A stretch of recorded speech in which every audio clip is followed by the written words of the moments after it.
भावांनो, एकीकडे मोठमोठे न्यूज चॅनल आहे, मोठमोठे यूट्यूबर आहे, मोठे पक्ष आहे, त्या पक्षाचे नेते, त्याचे कार्यकर्ते, त्याच्या PR टीम, त्याच्या ते ॲडव्हर्टायझिंग एजन्सी आणि महत्त्वाचं म्हणजे त्यांच्या पाठीवर असणारा सरकारचा कृपा आशीर्वाद. म्हणलं तेवढा पैसा, पॉवर, सूट सगळंच. आणि एकीकडं शेतकऱ्यांसाठी, इथल्या वंचितांसाठी, इथल्या बहुजनांच्या न्याय आणि हक्कासाठी आवाज उठवणारे 4-2 पोरं जे खेड्यातून येतात, शेतकरी आहे, शेतकरी कुटुंबातून आहे, त्याच्याजवळ ना टीम आहे, ना कुठली यंत्रणा, ना कुणाचा सपोर्ट, त्याच्याजवळ फक्त तळमळ आहे. म्हणून ते निर्भीडपणे बोलत आहे, सरकारला प्रश्न विचारत आहे. आणि यांना ना कोणता राजकारण करायचं आहे, ना कुठली निवडणूक लढवायची आहे, ना नेता व्हायचा आहे, ना पद पाहिजे, ना प्रसिद्धी पाहिजे, ना पैसा पाहिजे. ते त्याच्या लोकांचा छोटूसा आवाज आहे. मग ह्याच्या नावानं, आमच्या नावानं हे एवढं मोठमोठाले नेते असेल, हे सरकार असेल, हे काहून बांगड्या फोडून घेत आहे. त्याच्या राजकीय बापासाठी ते लोक आम्हाला कमेंटमध्ये शिव्या घालते, ठीक आहे. पण आता डायरेक्ट धमक्या, घराची रेकी, घातपात, हे का होय? आणि एवढ्या मोठ्या राज्यात एवढ्या नेत्यामध्ये कोणीच बोलायला तयार नाही. राजकीय म्हणलं तर एक व्यक्ती बोलले, ते म्हणजे दीपकभाई केदार पॅन्थर.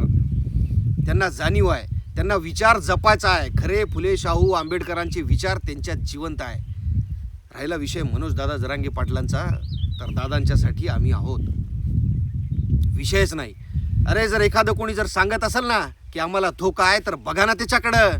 लोकप्रतिनिधी मुंबईत का झोपा काढायले का सोबत? अरे कोणीतरी बोलायला पाहिजे की हे चुकीचं होत आहे. अरे आम्ही हे बोलतोय, जर खोटं असेल ना तर ते सिद्ध करा ना की जीव घेता आमचा. आज माझा आणि त्या रविराज भाऊचा विषय पुढे आला.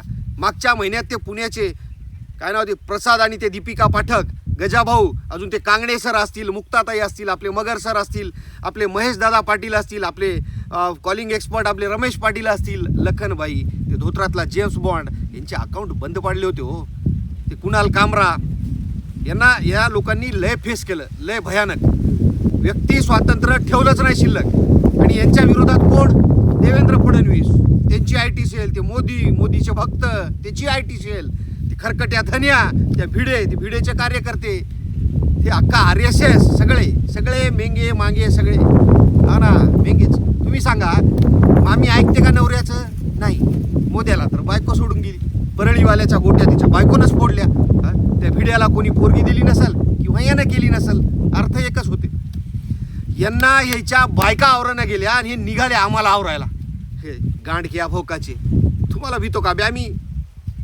साबळे भैयानं म्हणल्याप्रमाणे फडणवीस आणि तुम्ही आणि तुमचे ते सगळे, तुम्ही फक्त छक्के चाळीस करता, छक्क्याची टोळी सांभाळता, तेच वाढवता आणि तेच तुमची मारते, तर घ्या मारून.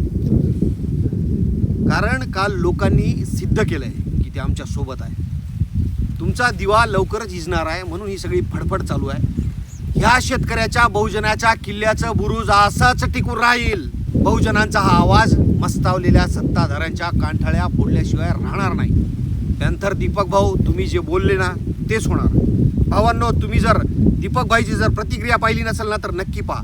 मी अकाउंटवर माझ्या टाकली आहे. चला भेटू. जय शिवराय, जय भीमराय, जय संविधान, जय महाराष्ट्र.